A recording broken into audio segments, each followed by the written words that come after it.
আলাইকুম ওয়া রাহমাতুল্লাহ। আলহামদুলিল্লাহ ওয়াসসালাতু ওয়াসসালামু আলা রাসূলিল্লাহ আম্মা বা'দ।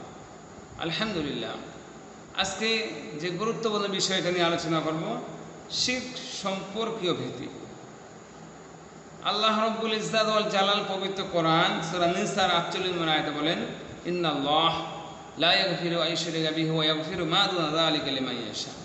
নিশ্চয়ই আল্লাহ তার সঙ্গে শিরিক করার গুনাহ ক্ষমা করেন না, তা ব্যতীত যাকে ইচ্ছা ক্ষমা করে দেন। সুবহানাল্লাহ। অর্থাৎ আপনি যদি শিরিক না করেন, আপনার যত পাপ থাকে না কেন আল্লাহ গুনাহ ক্ষমা করে দেবেন।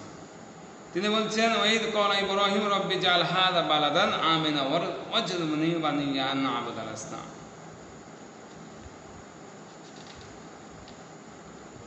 আমাকেও আমার বংশধরকে মূর্তি পূজা থেকে দূরে রাখো। ইব্রাহিম আলাইহিস সালাম দোয়া করেছিলেন। এই জন্য আমরা যারা আছি, আমরা শিরক থেকে দূরে থাকবো ইনশাআল্লাহ। রাসূল সাল্লাল্লাহু আলাইহি ওয়াসাল্লাম বললেন, আখাফু মা আখাফু আলাইকুম আশ-শিরক আল-আসগার ফাসুইলা আনহু ফাকালা আর-রিয়া। আমি তোমাদের জন্য যে জিনিসটা সবচেয়ে বেশি ভয় করি তা হচ্ছে শিরকে আসগার, অর্থাৎ ছোট শিরক।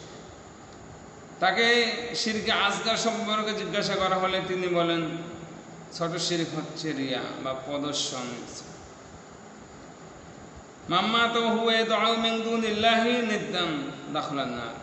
যে ব্যক্তি আল্লাহর সঙ্গে কাউকে শরীক করা অবস্থায় মৃত্যুবরণ করবে, সে জাহান্নামে প্রবেশ করে বলে না।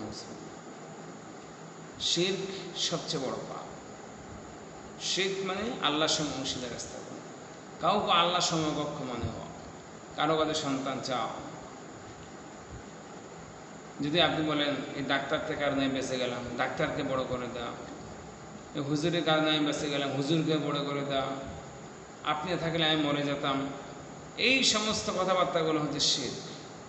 আর শিরক আল্লাহ তাআলা বলবে, বান্দা তুমি যদি গোটা পৃথিবীর পরিমাণ পাপ নিয়ে হাজির হও, আর তোমার পাপের মধ্যে যদি শিরকের পাপ না থাকে, আমি তাকে মাফ করে দেবো। সুবহানাল্লাহ। এই জন্য আসুন আমরা শিরক থেকে দূরে থাকবো ইনশাআল্লাহ।